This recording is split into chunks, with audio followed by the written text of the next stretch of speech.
Hello. Yes, I'm talking quiet again, because yes, I'm in a basement again. Yeah, I have another OC video for you guys today.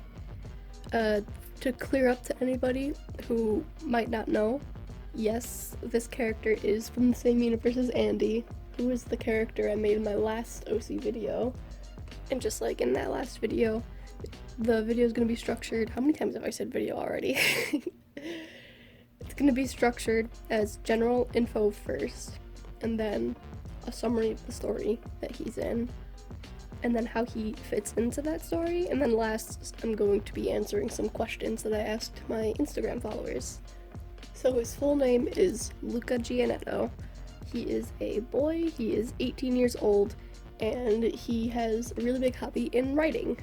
He is a senior in high school. He is much more extroverted and optimistic than Andy.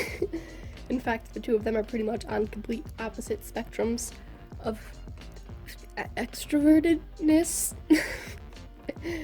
But yeah, he's also oblivious and somewhat ditzy. Not a lot, but just a little bit. But he is very book smart despite all of that. He is a very empathetic person, and if you were to say a good friend, Luca's just the type of person that you would think about. He does get sick very easily, like he gets colds and stuff like that very easily, but he doesn't really let that stop him from being a dude. He also has a job at a library where he works as a librarian. I don't know if there's a special word for a male librarian or not, but he does that. And he also lives with a mother and a twin sister named Rory. His dad isn't really in the picture anymore, and so the reason he has a job in the first place is so then he can support the household, his family, and the people that he was surrounded around. His family and the people he was surrounded by were always like very caring and very nurturing, which is a little bit redundant, but let's stick with it. Because of the people that he was around, he became really quick to trust others and was not really quick to open up to people, but made him a lot less afraid to open up to people than I think a lot of people are. This is also what makes him a really caring person, because he just wants to care for other people the same way that the people in his life had cared for him, which was very much. Yeah, he doesn't have a lot of experience with conflict, and so he, along with trying to avoid it, he doesn't respond well to it. He tries to seem very, like, calm-minded whenever he is in conflict, but regardless of his composure on the outside, on the inside, he's very upset and, like, very frustrated. And in general, if conflict ever comes up, he just tries to change the conversation so then he can just try and avoid his problems, which, me too. As far as the story goes, I'm not going to talk about it too in depth. One, because I want to avoid spoilers, because if you're unaware, this is a story that I would like to make into a comic someday. But also, number two,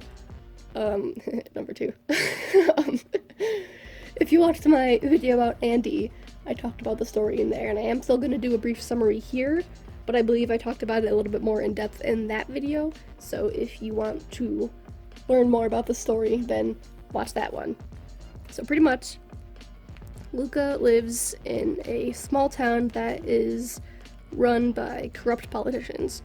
And then when the politicians' motives come out and they turn dark, there's a friend in their friend group, like the main character's friend group, that motivates the other people in their friend group to stop their plans from happening because nobody in the town is willing to do anything about it. So yeah, that's the story, and Luca's motivation for Luca's motivation in, fuck. I hate myself.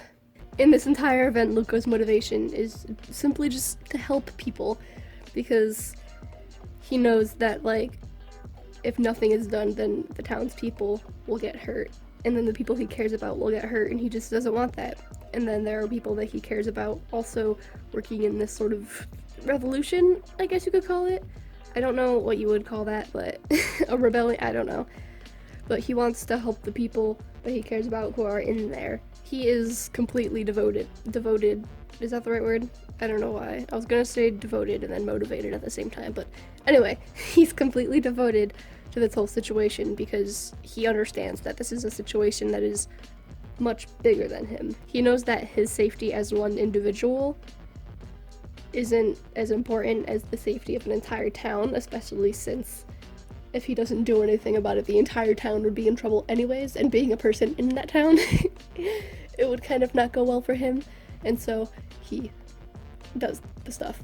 I'm sorry if this is all really vague, but I don't want to give out a lot. I don't know, it would just be spoilery talking about like specific stuff, but pretty much he's involved in the plot because he's an empathetic person. That's the gist of all of that.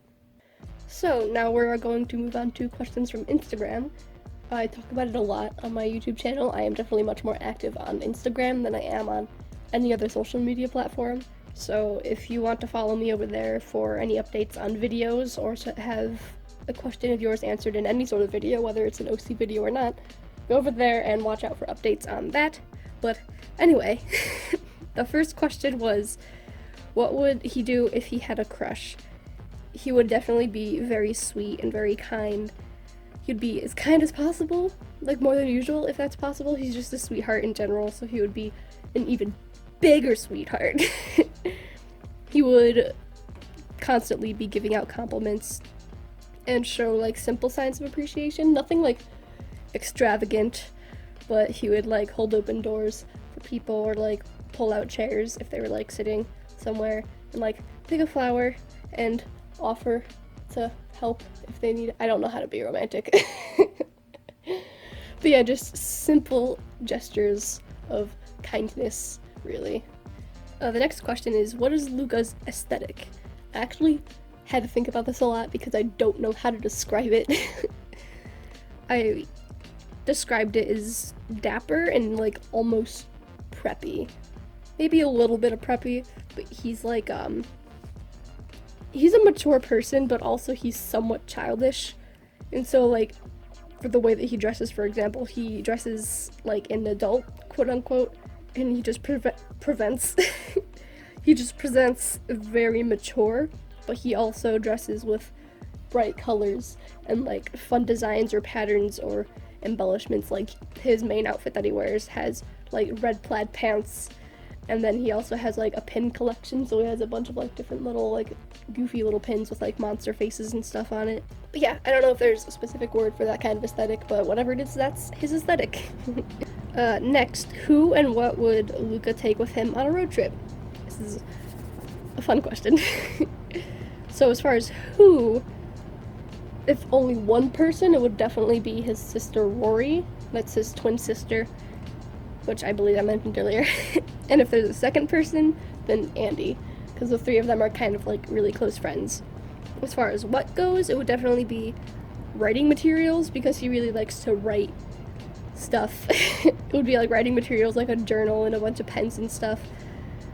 And then he would bring books to read, and also 100% definitely cheesy road trip games.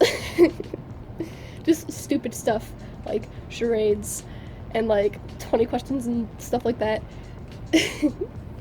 Also probably like really annoying songs to sing, because it would annoy the crap out of his sister and he would love it. Someone asked, a cookie cake or ice cream cake? He's definitely more of a cookie cake type of guy. Is he single or taken? Well, you see, the thing is, he's single. I made a joke similar to that in Andy's video, and I want to make it very clear, all joking aside, they are not dating. I just think that they look cute together.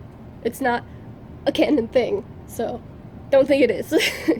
What are Luca's hobbies? Is he a dog or a cat person? And how did he and the lovely Andy meet?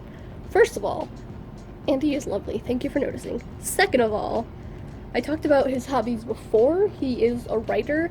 As far as like what he writes, he mostly writes like fictional stories, like short stories and novels. He also really wants to write a stage play someday, but novels and short stories are where he really likes to do. Where he really likes to do? Where do you like to go? Oh, I write. He also really likes reading. He's a big bookworm, if you couldn't guess, because he's a writer. And he also works at a library. I felt like that's kind of an obvious thing. And a cat or a dog person, he is definitely a dog person. He actually has a pet dog. The type of dog, it's a mutt. It's just a mixed breed of a bunch of different stuff. It's a rescue, probably, because, you know, nice guy. His dog's name is Trevor. He vaguely looks like that dog from Dog in a Blog, you know that show?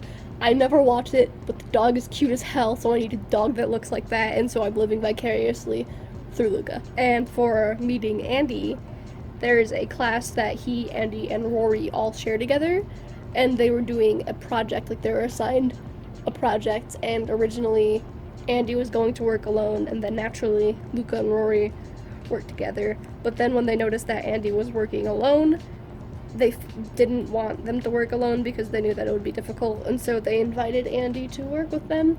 Andy was reluctant, but after them forcing themselves into Andy's life, they kind of grew close off of that, especially Andy and Luca. Between like the three of them, those two are the closest, aside from probably Luca and Rory, but you know, I don't know if that made sense, but yeah, that's how it happened. How does Luca identify his sexuality? He has the label of questioning, but that's like if he has to pick a label. In general, he's not really too worried about like labeling his sexuality because he doesn't really care. He's not really sure, and he doesn't care. He has a mindset of just like whatever happens, happens, and that's that. What is Luca's D&D alignment? In case you are somehow unaware, D&D is Dungeons and Dragons. And I personally don't play it, but thanks to Tumblr, I am aware of the different alignments. And he is a neutral good, which in a nutshell pretty much just means he'll do the right thing always, regardless of any laws or rules that are set in place. Like, he'll break a rule or a law if he thinks it's unjust and that it's wrong, and breaking it can do the right thing. Does Luca dye his hair? He does not. He has kind of natural colored hair where it's like the marker I use to color his hair is redwood. The Copic marker redwood, I believe it's E19, that's the thing. So it's like a brown with like really strong red undertones. And then like at the roots, I guess it's a little bit more of like a darker brown, because that's what I use to color in his eyebrows and his undercut. But he does not dye his hair. Is he a glass half empty or glass half full type of person? 100% glass half full. He's such an optimistic person, and he's always trying to look on the bright side of things. What is Luca's signature dance move? Probably like a awkward shoulder shimmy. Just like kind of bopping back and forth. Anyways, last question. What is Luca's greatest fear? Not being able to help other people when they most need it. He really strives to help other people, like the people in his life has done for him in the past. And so if he has the opportunity to help somebody and he doesn't, he gets really, really down. And it's even worse if like he's looked down upon for not doing that, because he's not the type of person who is looking for praise for doing good things. But at the same time, he really doesn't want to get negativity for not doing bad things. Does that make sense? No, I don't mean not doing bad things, I mean doing bad things. But anyway, he's not seeking for praise, but he's seeking to not be insulted. And yeah, that was the last question, and with that, we have finished everything there is to know about Luca. I mean, not everything, because I'm kind of vague as crap about a lot of things. I was trying to make this video not as long as the Andy one was, but also kind of try and keep the same general information but apply it to Luca, so let me know if that worked. But yeah, what did we learn? We learned that Andy and Luca are not dating. Let me know about your thoughts on Luca and his personality, because I adore him. He's such a sweet boy. The next character I am going to be doing a video about is Rory, which kind of makes sense because, you know, that's Luca's twin sister and they're very close, and she also has a big part of the story. But anyway, Rory's gonna be next. I'm not quite sure when that video will be out, but it'll definitely be sometime in December. But yeah, again, thank you for watching. If you liked this video, give it a thumbs up. I really enjoy making these kind of videos because I love just geeking out about my characters. And I hope that you liked them too. If you also enjoyed the video, perhaps subscribing. I don't remember if I said thank you in the last video that I posted, but thank you so much for 700 subscribers. That's cool. But yeah, if you enjoyed it, subscribe, share the word of me. It would be really cool if we could get to 1,000 subscribers at some point in 2019, which given where we are now is definitely possible. But anyway, that's a side tangent. If you're ever curious about my social media, I'll leave them on screen now, and the links are also in the description. I never say that, but yes, they are all in the description. What you're seeing on screen now is also in the description, and also on screen now there is going to be a video along with some videos in the iCard if you are interested. I hope you loved my boy, and goodbye. See ya.